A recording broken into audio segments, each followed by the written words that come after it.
আসসালামু আলাইকুম। শুধু তনু কিচেনে সকল বন্ধুদের স্বাগত জানিয়ে আজকে আমি একটা ভর্তার রেসিপি নিয়ে এসেছি বন্ধুরা। কিভাবে আমি ভর্তাটা করি এবং কতটা লোভনীয় হয় তো চলুন দেখাচ্ছি আপনাদেরকে। তো আমি এখানে সিম, টমেটো, মিষ্টি লঙ্কা, রসুন, পেঁয়াজ সব কিছু কেটে দেখালাম। এবার কড়াতে তেল দিয়ে দিয়েছি, দিয়ে টমেটো, পেঁয়াজ, মিষ্টি লঙ্কা, শিরগুলো বাদ দিয়ে দিয়েছি, দিয়ে নিয়েছি, গোটাই রেখেছি। রেখে এবার তেল দিয়ে ভেজে নেব। এপাশ ওপাশ নাড়াচাড়া করে 5 মিনিটের মতো ভেজে নেব এবং ঢাকনা লাগিয়ে লাগিয়ে ভেজে নেব। অল্প লবণ দিয়ে দিলাম।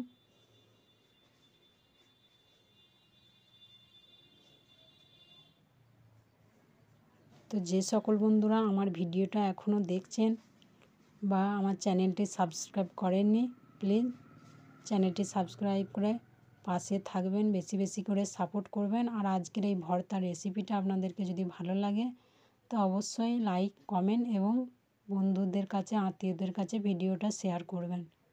আর এই ভর্তাটা খুবই একটা লোভনীয় ভর্তা।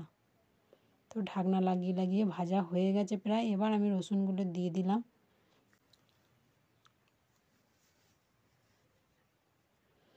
তো চলুন এবার আমি নামিয়ে নেব।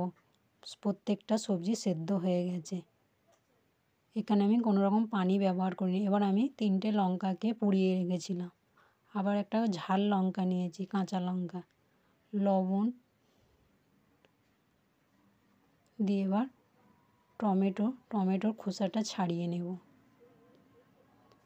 আর দেখছেন তো কীরকম ভাপ উঠছে, কারণ শীতকাল অতিরিক্ত ঠান্ডা, সেই জন্যই ভাপ ওঠা সবজিটাকে হাত দিতে পারা যাচ্ছে, মানে হাত এতটাই ঠান্ডা হয়ে রয়েছে। এই গরমটা কোনো কিছু লাগছে না হাতে। পেঁয়াজগুলো সেদ্ধ হয়ে পাপড়িগুলো ছেড়ে গেছে।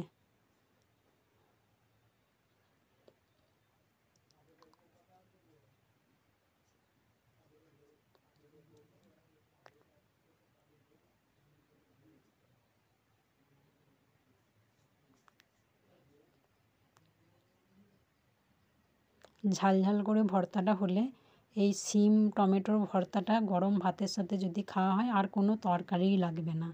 এত সুন্দর, আমি নিজে বলে বলছি না।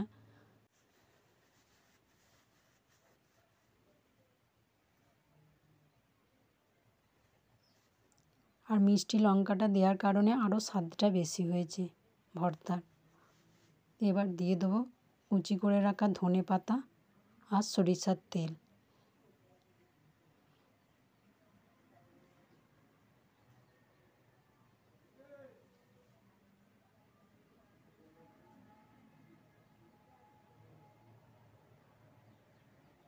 আর কাঁচা ধনেপাতা দেওয়ার কারণে এর টেস্টটা আরও বেশি হবে। বন্ধুরা ভর্তাটা রেডি হয়ে গেছে। তো দেখুন কেমন লাগছে ভর্তাটা, এখনও কিন্তু ভাপ উঠছে ভর্তাটা দিয়ে। তো চলুন বন্ধুরা, ভিডিওটা আমি এখানেই শেষ করছি। আবার অন্য কোনো দিন অন্য কোনো রেসিপি নিয়ে আসবো। আজকের ভিডিওটা ভালো লাগলে অবশ্যই চ্যানেলটি সাবস্ক্রাইব করে যাবেন আর ভিডিওতে একটা লাইক দিয়ে যাওয়ার অনুরোধ।